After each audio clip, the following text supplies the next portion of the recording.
Ça signifie que le fonds d'investissement de Pierre-Édouard Stérin, Otium, est en difficulté financière ? Dire qu'il est en difficulté financière, c'est un bien grand mot. Pierre-Édouard Stérin pense qu'il ne faut pas avoir d'argent dormant, donc l'intégralité de sa fortune, ou presque, est investie. Sa fortune à peu près est valorisée à 1,7 milliard, et tout ça, ce sont des actifs. Donc c'est pas de l'argent frais, c'est pas de l'argent qu'il a dans les poches, c'est de la valorisation d'entreprise, de boîte. Otium traverse une passe difficile parce qu'ils ont un certain nombre d'emprunts, donc ils ont un niveau d'endettement qui est assez élevé. Donc en fait, une capacité à emprunter et donc à avoir du cash qui est assez réduite. Les dividendes qui sont dégagés en fait de boîtes qui marchent sont en général réinjectés dans ces boîtes-là parce que le plus souvent ce sont des startups, donc elles ont besoin de s'autofinancer. Et le cash en plus provient quasiment uniquement de la vente de boîtes.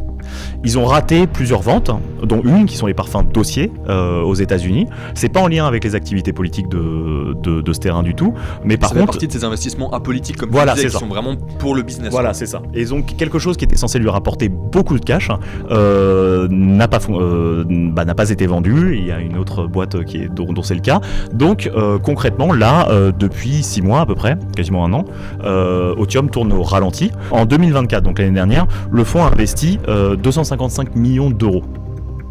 Il prévoyait plus de 300 millions en 2025. Au premier semestre de 2025, ils n'ont engagé que 72 millions d'euros. Donc il est quasiment impossible que Otium parvienne à son objectif de 300 millions d'euros. Donc le fonds tournant au ralenti, c'est un peu chiant, hein, mais bon, c'est du pognon, et le pognon, ça permet de financer, par exemple, Nemesis, que vous voyez en manif.